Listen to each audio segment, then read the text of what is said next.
qui tourne autour de l'accessibilité des services numériques fait partie en fait de ce grand chapeau, de cette grande catégorie, de ce grand sujet du numérique responsable. C'est ce dont on va parler avec Marc Tremblay, qui est en direct avec nous depuis le Québec. Alors je vais Bonjour juste Noël. avant, bonsoir Marc, je vais juste avant vous lire une définition que j'ai trouvée. Et puis Marc, vous me direz ce que vous en pensez ou pas. Donc la mise en accessibilité numérique permet à une personne, quelle que soit sa situation de handicap, d'utiliser les outils web, les applications téléphoniques et les logiciels. La variété des situations de handicap implique de mettre en place des technologies variées. Et donc pour ce faire, on applique aux interfaces digitales des normes d'accessibilité qui sont pensées par des ergonomes pour chaque type de handicap. Alors nous, ce soir, on va s'intéresser plus particulièrement à l'accessibilité des sites Internet, et pas de tous les services numériques qui sont possibles, ou pas de, enfin, voilà, mais plutôt des sites Internet. Donc on va le faire avec Marc, qui est un spécialiste du sujet. Marc, est-ce que vous pouvez commencer par nous raconter un petit peu votre parcours? Comment vous en êtes arrivé là? Parce que vous avez un long parcours de plusieurs années sur des sujets plutôt liés au handicap avant d'arriver au digital. Oui, Nadège, oui, avant d'arriver dans le monde de la technologie, j'ai j'ai commencé par ma carrière plutôt dans le soutien aux personnes, aux populations marginalisées. Pardon. Euh, donc, moi, je suis éducateur spécialisé de formation. J'ai des études aussi en sociologie. Et puis, ça fait 20 ans que je travaille auprès de la population. J'ai fait plusieurs métiers, dont dans le développement international. Donc, à l'international, aider les personnes, faire de l'accompagnement du développement dans certains lieux, surtout en Amérique latine. J'ai aussi travaillé 15 années comme éducateur spécialisé dans le milieu de l'éducation au Québec, avec les jeunes adultes. Donc, aider les étudiants en situation de handicap, tout type de handicap, hein, troubles cognitifs, troubles moteurs, des personnes aveugles, personnes malentendantes, sourds et malentendantes. Euh, Mon travail, c'était de les amener à être plus inclus dans les écoles et à réussir comme tous les autres, donc mettre en place des accommodements. Et c'est là que dans mon cheminement, la technologie est arrivée parce que on le sait, on parle de site web, mais avant tout, pour les personnes en situation de handicap, il y a les technologies d'assistance. Donc, il y en a beaucoup maintenant. Euh, on va parler, par exemple, de revues d'écran, de technologies, de logiciels qui sont spécialisés pour les personnes dyslexiques, qui vont les aider à la lecture, à l'écriture. Donc, à la base, bien, il y a beaucoup de technologies en ce moment qui sont des technologies qui sont issues de la recherche, de la démarche d'aider les personnes en situation de handicap. Par exemple, la synthèse vocale et toutes les dictées vocales comme Siri, à la base, c'était pensé et construit pour des personnes en situation de handicap qui avaient des difficultés à écrire ou à utiliser l'ordinateur ou les technologies. Donc, donc, c'est à partir de ce moment-là que j'ai tombé, que je me suis intéressé beaucoup aux technologies comme moyen de compensation. Et puis, de fil en aiguille, j'ai vécu beaucoup de frustration et auprès de mes utilisateurs aussi que, oui, les technologies d'assistance, mais il n'y avait souvent pas de compatibilité ou des difficultés à interagir avec les sites web ou avec tout ce qui est contenu numérique, livres numériques. Donc, quand on pense, ah, parce que c'est numérique, c'est accessible à tous, c'est un biais, c'est erroné. Donc, de la façon qu'on construit les sites web.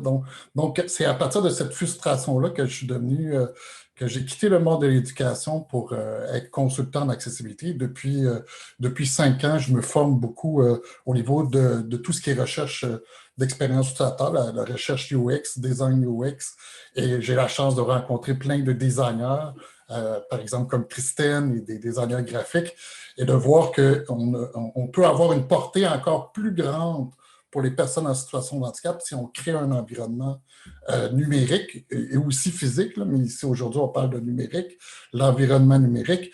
Et donc les designers, les développeurs web comme comme on a comme vos auditeurs, ont un impact beaucoup plus grand que vous le pensez, que vous l'imaginez sur la vie du quotidien de beaucoup d'utilisateurs, dont les utilisateurs qui ont des situations de handicap, en particulier parce qu'ils sont souvent exclus d'emblée si l'environnement numérique n'a pas été réfléchi pour eux. Euh, donc, euh, donc voilà, c'est pour ça que j'arrive maintenant dans le monde du numérique avec joie. Et c'est important qu'il y ait un travail de sensibilisation, mais un travail de cohérence entre ce qui se passe sur le terrain du soutien des personnes en situation de handicap et tout je dirais, le volet design des technologies. Et aujourd'hui, Marc, en quoi consiste votre métier? Qu'est-ce que vous proposez en fait à vos clients? Vous arrivez à quel moment en fait? Alors j'imagine qu'il vaut mieux arriver en amont de la création d'un site internet, comme Christane, mais si on arrive après, est-ce qu'il y a quand même possibilité d'améliorer? Enfin, qu'est-ce qu'ils vous demandent en fait vos clients? C'est sûr que je peux arriver, l'idéal, c'est bien sûr d'arriver avant, mais bien sûr, on ne peut pas arriver, une organisation a déjà un environnement numérique. Si on parle de site web, l'idéal, c'est d'arriver dès la réflexion de la refonte, parce que c'est sûr que de travailler en aval, c'est difficile de corriger des choses, surtout dans le code. Une fois que tout est fait, c'est difficile de revenir en arrière. L'accessibilité, ça se planifie. Et c'est surtout au départ, quand on analyse les besoins, Christine mentionnait une analyse des besoins de votre site web, bien, ça inclut aussi quel type d'utilisateur. Donc, si on connaît mieux les utilisateurs et tenir compte que oui, il y a une diversité des utilisateurs. C'est pas parce et on parle de 80% des handicaps qui sont invisibles, qui ne se voient pas. Donc, on ne le sait pas, l'utilisateur, on pense souvent aux personnes en fauteuil roulant, aux personnes aveugles, mais toutes les personnes qui ont des troubles cognitifs, dyslexie, et peut-être plusieurs d'entre nous en ont et on ne le sait pas. Donc, il faut présumer. En fait, la norme actuellement des utilisateurs, c'est plus qu'il faudrait voir, il y a une diversité des utilisateurs, beaucoup plus qu'un utilisateur moyen, ça n'existe pas, en fait. Donc, si vous voulez ne pas échapper une partie de votre clientèle, bien, il faut le réfléchir d'emblée. Donc, mon Ça, c'est un travail, bon argument. C'est un bon oui, argument pour convaincre un client de respecter certaines normes, parce qu'effectivement, on se prive d'une partie de notre clientèle, hein. oui. C'est évident. Puis mon travail, c'est beaucoup, il y a plusieurs niveaux. Un niveau d'un consultant d'accessibilité, parce que souvent, on pense accessibilité juste l'aspect technique de la chose. Mmh. Mais avant d'arriver à l'aspect technique, il y a l'aspect légal aussi. Parce que dans les pays comme en France, je suis allé voir vos lois, vous avez des lois depuis 2005 sur la responsabilité et l'obligation d'être Mmh. accessible pour les entreprises de 250 millions d'euros et plus, pour tout ce qui est organisation publique et des organisations à but non lucratif aussi qui ont des portées générales. Donc, il faut commencer par les aspects, parce que moi, c'est sûr que je suis au Québec, je connais beaucoup aux États-Unis, il y a beaucoup de poursuites au niveau, on prend un exemple de poursuite de la Domino's Pizza qui a été poursuivie par une personne aveugle que leur site n'était pas accessible, donc ils ont perdu en cours et ils ont ça leur a coûté quelques millions de dollars pour, euh, pour ce manquement. Donc, la législation est de beaucoup plus je sais qu'en Europe, l'Union européenne, il y a des normes. Donc, il faut que les entreprises soient aussi au fait qu'ils peuvent être poursuivis s'ils ne respectent pas les normes nationales et internationales. Donc, il faut comprendre, il faut planifier, il faut mettre en place des politiques et bien sûr changer nos pratiques de design, de développement pour arriver à... Donc, moi, mon travail actuellement, c'est beaucoup être accompagné, c'est beaucoup de l'accompagnement, de la sensibilisation et de changer les réflexes, un peu comme Christine aussi, d'arriver à pouvoir changer les anciens réflexes professionnels. Ben, parce qu'on le fait comme ça, c'est correct. Ah Oui, oui, c'est bon correct. ça. Peut-être pour une partie de une partie de tes utilisateurs, mais peut-être pas pour 80 et 30% autres utilisateurs et que tu les perds dans le fond automatiquement. Et Marc, alors justement, quand on parle de rendre accessible un site internet, donc Mhm. pour les gens qui nous écoutent, s'il y a des développeurs ou des futurs développeurs, est-ce qu'il y a des grands principes à respecter? Enfin, un peu comme Christine nous l'a dit tout à l'heure, en termes d'accessibilité, sur quoi on peut agir? Euh, Faut oui, agir. bien sûr, on peut agir sur le contenu et sur la structure du site web. Et bien sûr, les principes qui sont dictés à l'international, et c'est pas juste au Québec, là, ils sont beaucoup propulsés par le W3C, que j'imagine que vos utilisateurs connaissent beaucoup. Il y a la WAI, qui est la Web Accessibility Initiative, qui, depuis, et les normes les standards d'accepter, ça existe depuis 93, 94, donc c'est pas nouveau. C'est juste qu'ils sont difficilement peut-être compréhensibles.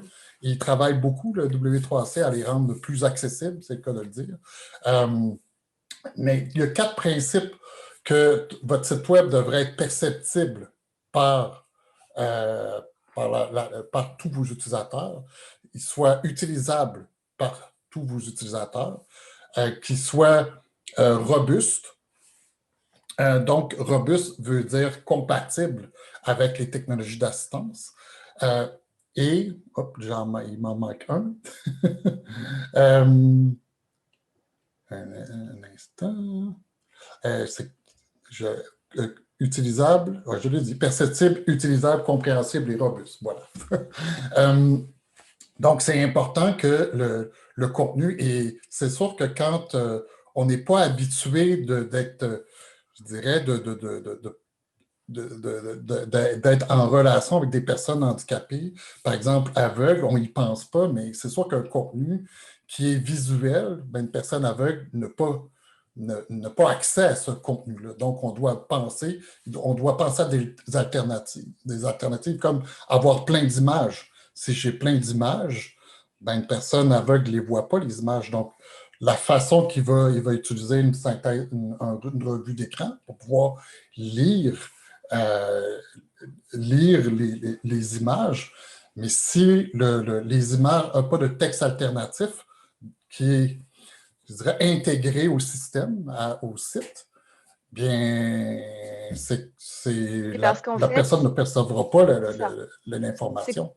pour les personnes malvoyantes ou non-voyantes, il y a des outils en fait, qui lisent qui lisent à haute voix, qui lisent tous les textes qui sont sur les sites. Donc effectivement, Exact. quand l'outil va passer sur une image, si l'image, il n'y a pas une description de l'image, bah, c'est comme si la personne, on passe au travers de cette information. Alors si c'est une image qui sert à rien, c'est dommage parce qu'en plus ça fait du poids pour rien, mais si c'est une image, qui sert à quelque chose, ben, c'est dommage et de même effectivement, ça on en a discuté tous les 2, la manière dont on organise le contenu avec des titres, des sous-titres. Il faut que ça soit vraiment, structuré, hyper bien Ouais. organisé pour que les outils puissent, cibler et voir ce qui est du titre, ce qui est du sous-titre, ce qui est du texte. C'est Oui, ça? oui, c'est sûr que l'architecture de l'information est très importante. Euh, Il faut voir aussi que quand on travaille l'architecture de l'information qui va aider une personne, peut-être qu'une déficience intellectuelle qui est capable de lire ou qui a un trouble de déficit de l'attention, si c'est bien structuré comme information, ça va lui faciliter la tâche à comprendre, mais ça va aussi faciliter tous les utilisateurs. Si c'est clair pour ces personnes-là, c'est clair pour tout le monde. Donc, ça va juste encore plus faciliter ou accélérer, améliorer l'expérience utilisateur de tout le monde. C'est comme ça qu'il faut le voir aussi. Donc, l'aspect contenu est très, très important et c'est sûr que quand on a du texte, du contenu superflu, bien, c'est sûr que ça rend souvent plus complexe la compréhension. Euh, donc, c'est important, mieux qu'on connaît nos utilisateurs, c'est sûr que selon le niveau de capacité de nos utilisateurs, c'est sûr que d'avoir des pages web remplies de texte, est-ce que c'est nécessaire? Est-ce J'ai qu'on une a... question. J'ai une question sur ça justement. Si on a un contenu qui est trop simplifié, trop allégé, est-ce que ça ne va pas nous pénaliser au niveau du référencement naturel? Parce que souvent, on voit des sites où justement, on va mettre plein de mots-clés, on va faire plein de phrases parce qu'on sait que c'est important de remonter dans les résultats de recherche. Donc c'est quoi? En fait, il faut trouver un juste milieu. Comment ça marche? Parce que vous nous dites tous les 2 qu'il faut alléger, Mhm. mais est-ce que du coup, on perd pas en référencement? Il faut voir il y a deux choses dans votre question. Une chose dans le référencement. Si on parle d'accessibilité d'un site web, si on a des vidéos, ce qui est recommandé, c'est de faire des transcriptions écrites des vidéos pour que des personnes puissent avoir accès à l'information. Si on peut mettre des sous-titres, mais parfois, des personnes qui sont complètement aveugles, par exemple, ne verront pas les sous-titres. Donc, ça leur prend une transcription complète. Et de faire une transcription complète de la vidéo, ça permet d'avoir du texte sur le site web et en même temps qu'il ait du texte pertinent parce que c'est dans le fond, c'est ce qui était dans la vidéo. Donc, ça permet d'ajouter du texte, mais pertinent. Il y a une façon de le faire pour pas que ça défile sur la page web.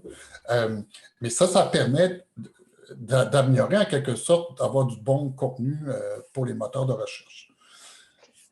C'est sûr que le référencement naturel, je ne suis pas un spécialiste, mais le référencement naturel est très important en ce moment avec les moteurs de recherche, Google, etc. Mais si votre site n'offre pas une expérience utilisateur qui est efficiente et efficace et satisfaisante pour tous vos utilisateurs, bien, vous les avez amenés sur votre site, mais ils vont sortir 30 secondes plus tard. Donc, à quoi que le référencement a servi si vous ne pouvez pas rendre. Parce que faire de l'accessibilité, pour moi, je dirais que c'est la ligne minimale d'une expérience utilisateur. Donc, bien sûr, on peut aller plus que l'accessibilité pour offrir une expérience optimum d'utilisateur à tout le monde, mais les normes d'accessibilité, c'est comme la ligne de base, là. Ça devrait être de base partout parce que ce qu'on dit à un utilisateur, ce qu'on lui dit, parce que moi, ce qui m'est cher, c'est l'inclusion, hein, mais à quelqu'un qui ne peut pas avoir accès à votre site web, c'est que vous êtes en train de lui dire vous n'êtes pas la bienvenue chez nous. Et un site web représente notre boutique, notre entreprise. Donc, c'est l'équivalent dans le bâtiment. Je rentre et vous dites ah, toi, tu es en fauteuil roulant, ben, tu n'es pas le bienvenu chez moi. C'est l'équivalent. Donc, ce que Et vous quand on faites. met et quand on met une rampe, d'accès pour une personne handicapée à mobilité réduite, eh ben, peut-être que ça va servir aussi à d'autres gens, aux mamans avec les poussettes ou voilà, un public qui aurait été, qui n'aurait pas pu rentrer non plus. Ce qu'on disait effectivement, c'est qu'on élargit encore plus sans s'en rendre compte. Ouais. Et donc, le référencement, puis l'accessibilité on a parlé du contenu, mais c'est sûr que la structure où les développeurs font le code, et on travaille actuellement sur un site avec Christine, d'éliminer, je dirais, de nettoyer le code, d'enlever des choses qu'on ne voit pas, que l'utilisateur moyen ne voit pas, mais pour l'utilisateur qui a une revue d'écran, ben lui, il va lire derrière la structure dans le code, il va lire certaines choses, certains éléments, par exemple des balises qui ont été mis, les titres, les sous-titres, l'ordre des choses, des régions. Et donc, s'il y a des régions qui sont vides, ben la revue d'écran va les lire, mais ça alourdit beaucoup l'expérience utilisateur pour la personne qui utilise la revue d'écran. Donc, on fait une pierre deux coups. On enlève des choses pour améliorer l'expérience utilisateur de la personne aveugle. Et en plus, c'est bon pour l'écologie. Donc, c'est doublement gagnant. C'est pour ça que l'accessibilité, c'est dans le numérique responsable. Je pense que si on peut arrimer les choses de cette façon-là, ben, j'aime bien une pierre deux coups, de faire plusieurs choses, d'avoir un impact réel pour socialement et aussi environnementalement. Donc, Pardon. on travaille sur le contenu de notre site, on travaille sur le code. Si vous devez convaincre des développeurs qui nous écoutent, ou des entreprises, hein, d'améliorer des entreprises qui ont décidé d'améliorer leur accessibilité ou des développeurs de s'intéresser au sujet, qu'est-ce qu'on leur dirait? Un peu comme Christine tout à l'heure, qu'est-ce qu'on leur dirait? Est-ce que vraiment, aujourd'hui, on ne se pose plus la question, en fait? C'est obligatoire, il faut être formé sur ces sujets-là? Malheureusement, il n'y a pas encore assez de formation à mon goût sur l'accessibilité, mais parce que l'accessibilité touche les développeurs, mais va toucher aussi les graphistes, va toucher aussi les gestionnaires, avoir un bon leadership. Donc, l'accessibilité, c'est complexe à la fois parce que tu as le site web, comme Christine disait, il faut voir la macro. Donc, ça touche beaucoup de personnes, beaucoup de professions. Mais bien sûr, le rôle du développeur a un rôle clé à jouer et, ça ne demande pas nécessairement c'est pas une autre pratique, en fait. C'est un ajout à votre pratique habituelle. C'est juste, euh, c'est juste d'avoir des nouveaux réflexes professionnels. Et je vous dirais que, ben, comme j'ai dit tout à l'heure, le niveau des lois, des exigences, je sais qu'au Canada, on a la loi canadienne de l'accessibilité qui est arrivée en 2019. On voit au niveau international, parce qu'à l'ONU, on identifie comme un droit humain l'accès au numérique. Donc, c'est un droit humain. Donc, ça veut dire que les développeurs actuels, vous travaillez dans le public, vous travaillez au niveau gouvernemental, bien sûr, vous allez être confronté à ça comme développeur. Et je vous dirais qu'au-delà des droits humains, la chose que je dirais, c'est est-ce que les organisations ont les moyens de perdre 20% de marché? Parce qu'on parle de personnes en situation de handicap, c'est 20%, tout dépendant des statistiques et des lieux, mais à peu près 20%. Et on parle de vieillissement de la population aussi. Donc, plus de pertes cognitives, de troubles cognitifs. Donc,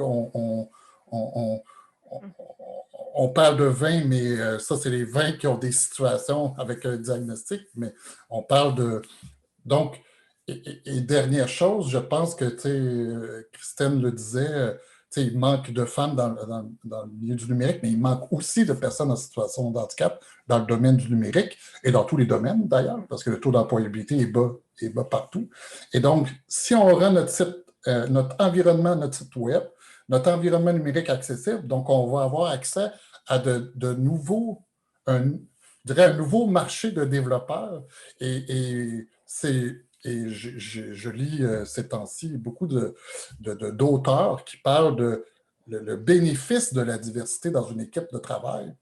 Donc, et on voit les grandes compagnies numériques, que ce soit les Google de ce monde, les Microsoft, se sont mis à l'accessibilité, se sont mis à employer des personnes qui ont des situations de handicap parce que ça amène une nouvelle dimension dans l'équipe et ça amène une nouvelle vision.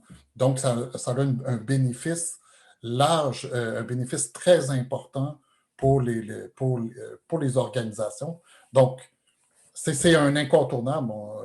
En fait, Et c'est si pas on un surcoût. veut... C'est pas un surcoût en plus, en tout cas sur le long terme, on s'y retrouve. Pareil, de mettre son site. Euh, non, parce que l'investissement qu'on va faire au départ à travailler l'accessibilité, ben, on va le regagner en réduisant le service après-vente, C'est le ça. service à la clientèle. Si notre site web est bien fait, le processus est une belle expérience Mm. utilisateur, donc ça va amener à avoir moins de plaintes de gens qui ont des Ou moins de situations, qui ont des questions au problèmes, service moins de client. questions.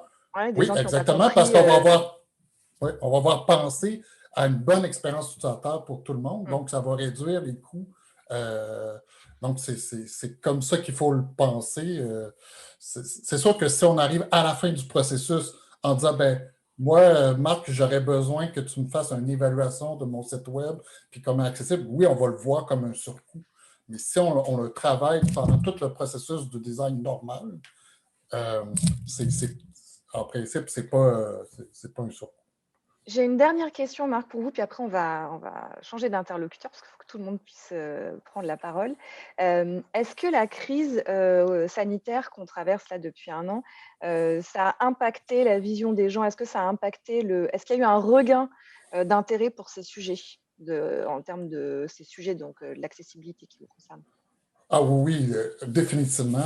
Moi qui est membre et certifié de l'Association internationale des professionnels de l'accessibilité, qui est située aux États-Unis, on a la chance d'avoir des webinaires à l'international et le sujet de l'accessibilité n'a jamais été autant discuté, autant en éducation Euh, autant je dirais, dans les entreprises, euh, parce que, bien sûr, depuis la pandémie, on est tous en télétravail. Donc, le télétravail a amené son lot de questionner, est-ce que les visioconférences sont accessibles? Est-ce qu'il y a du sous-titrage? Donc, on est plus confronté est-ce que l'environnement numérique est devenu déterminant dans le fonctionnement des organisations? Il l'était déjà avant, mais là, il est plus que nécessaire. Donc, ça a amené OK, là, si ce n'est pas accessible, on vient de perdre quelques employés, on vient de perdre des clients, donc, définitivement, on est dans un bon moment pour en parler. Et ça suscite beaucoup. Je sais qu'au Québec, en éducation, on se questionne beaucoup parce qu'on avait un retard numérique important dans les écoles. Et là, vu qu'il y a beaucoup de scolarisation en ligne en ce moment, ben là, on voit les lacunes qu'il y avait sur le plan de l'accessibilité. Tout ce qui est documents numériques, le matériel didactique et tout ça, là, on les voit plus clairement, les lacunes. Bon, c'est pareil en France, hein, je vous rassure. Quand on a basculé au tout distanciel, ça a été compliqué aussi, hein. Pas pour nous à la 3W, parce que nous, on faisait déjà des cours en ligne. Mais pour le coup, dans les écoles, les collèges, là, c'était beaucoup plus compliqué.